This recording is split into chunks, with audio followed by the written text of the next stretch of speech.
and I remember you appreciating was how different, when you in those time-lapse photos at night, or in any sort of setting at night, if you're shooting with like a tungsten film, having seeing the different colors of light at night. If you had a scene that was illuminated by two or three different types of light, and maybe there's like a mercury vapor street lamp versus an incandescent light over here, and there's a fluorescent over there, and things that our eye just all sort of adjusts to in the film wouldn't, and you would see those hues come across. And so I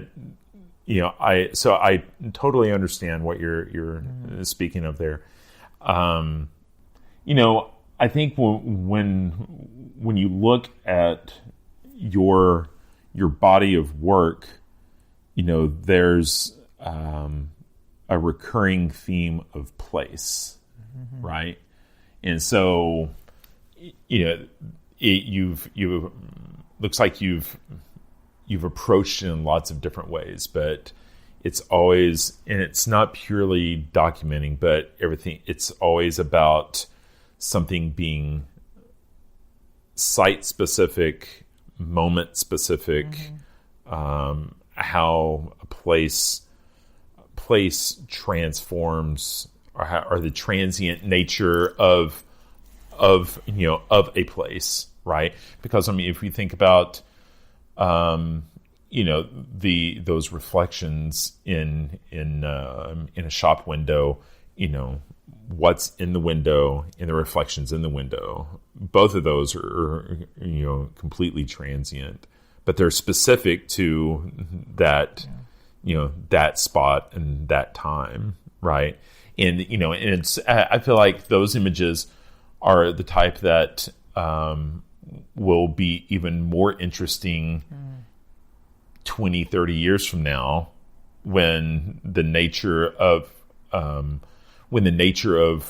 what's in the window and what's reflected outside, is obviously different than, it represents a different time and place, right? And so,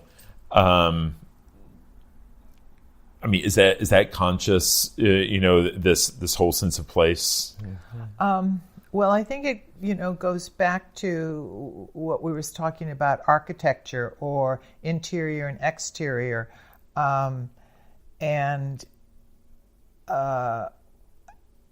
in just feeling, is it space or is it place? I have to think about that.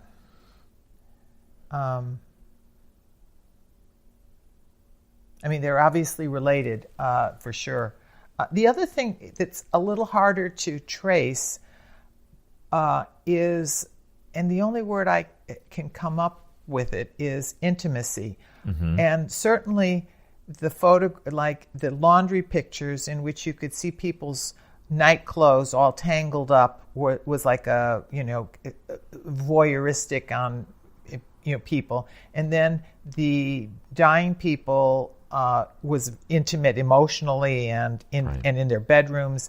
The babies, I'm in homes.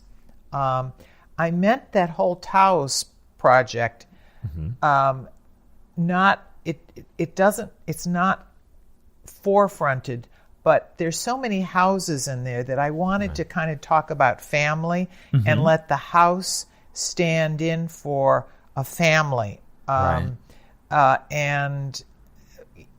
the variety of houses that I had there, adobe, new faux, Southwest, old, parallels the kinds of interior spaces that I had, the variety of interior spaces for the dying and the babies. I don't know how to talk about whether intimacy on these last two bodies of work. I don't know. It doesn't come out. I can't say it clearly. I'll have to think about that. Oh, but I do want to talk about, I will say that as one gets older, history becomes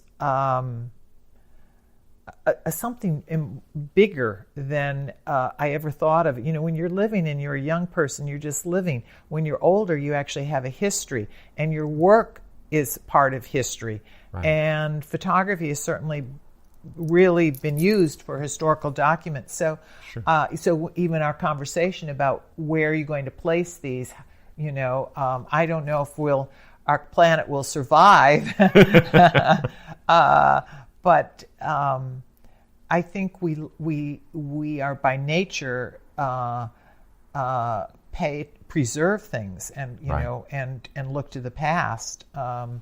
And value those things, whether it be our ancestors or pots or, whatever it is. History interests us on so many levels because we are going to become history ourselves, longer than we are in the making of it. Right. So, what do you have coming up? You said that you and Mary Vernon have.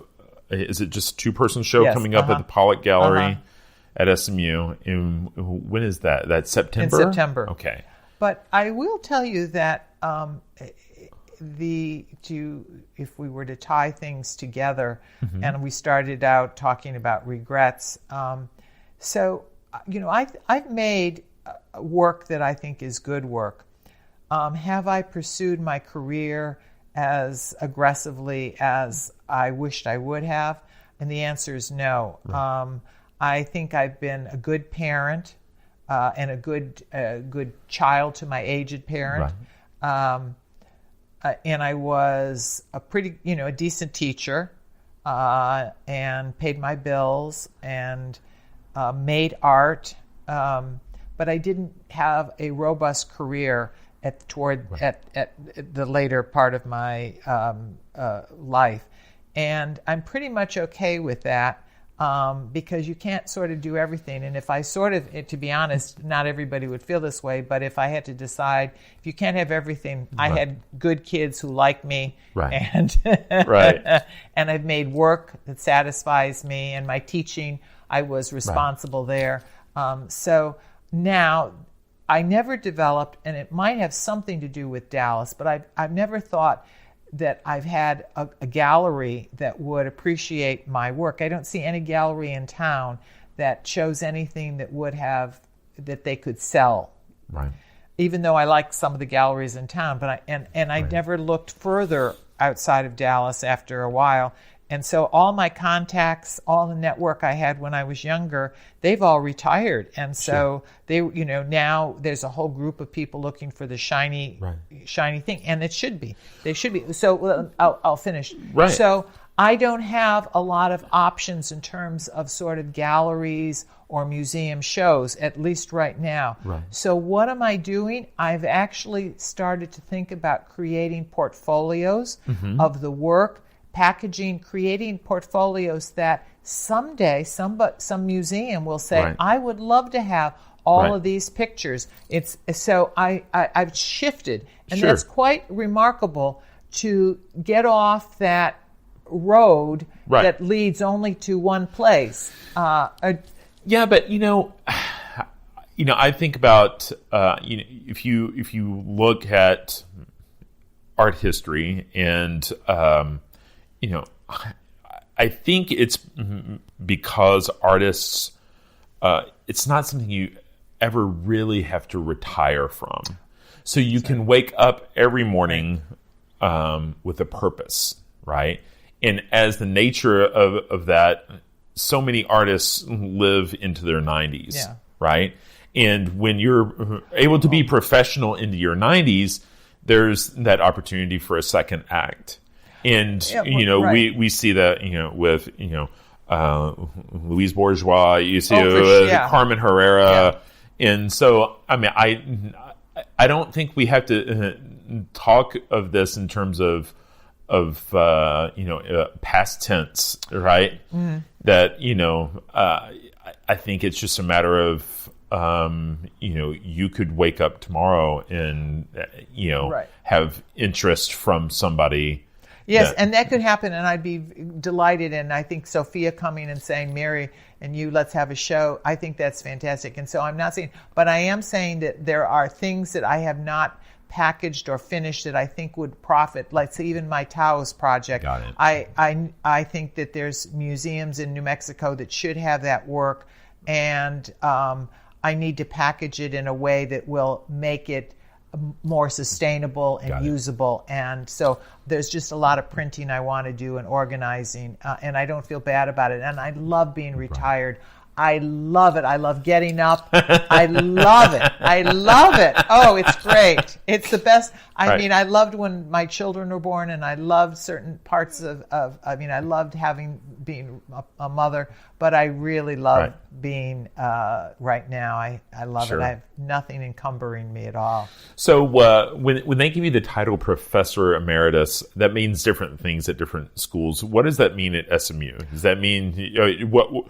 Do you have the ability to go back and do certain things? Oh, well, I think it just simply means you're retired. Now, if you were to quit early, you wouldn't retire. I don't know how old you have to be to retire, but I am retired, and I get to have a library card. I do not get to have a parking spot anymore. I can. If I've been teaching in Taos for many years, and I may continue to teach there part-time if no younger person in our department wants to teach there and my class is successful.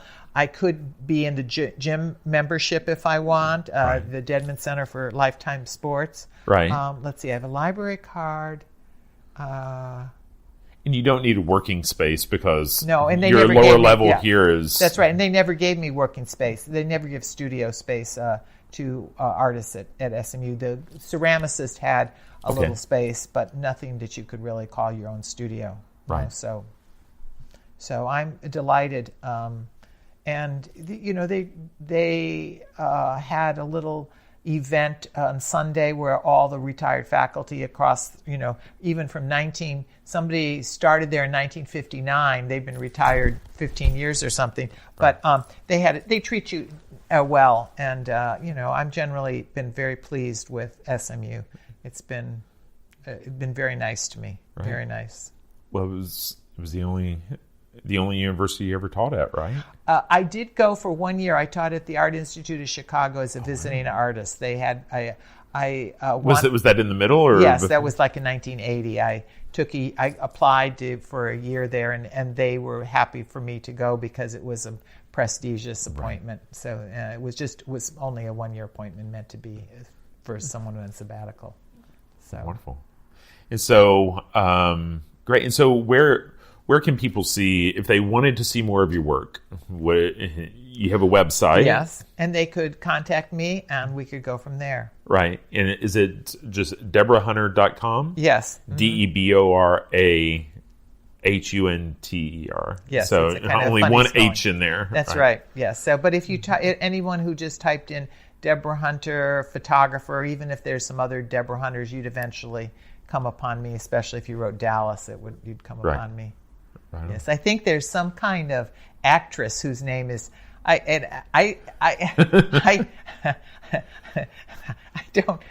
not quite sure what kind of actress she is. But I mean, if you type in your own name, there's all different people come up. So sure, wonderful. Well, I really appreciate you taking time to sit down and talk about your work and how it all evolved, and your time here in Dallas, and how you planted roots. And I really appreciate you inviting me into your home. Oh, well, I've had a great fun, really great fun. It's been very, very nice. All right, thank you very much. Again, a huge thank you to Deborah Hunter. If you want to see more of her work, check out her website at DeborahHunter.com. That's DeborahHunter.com, or on Instagram at Deborah_Hunter. In addition, you can check out her and Mary Vernon's 2-person show this September at the Pollock Gallery at SMU. I know there are lots of podcasts out there, so thanks for listening to this one. Outside of New York is a weekly podcast. As always, you can listen to the show on Apple Podcasts,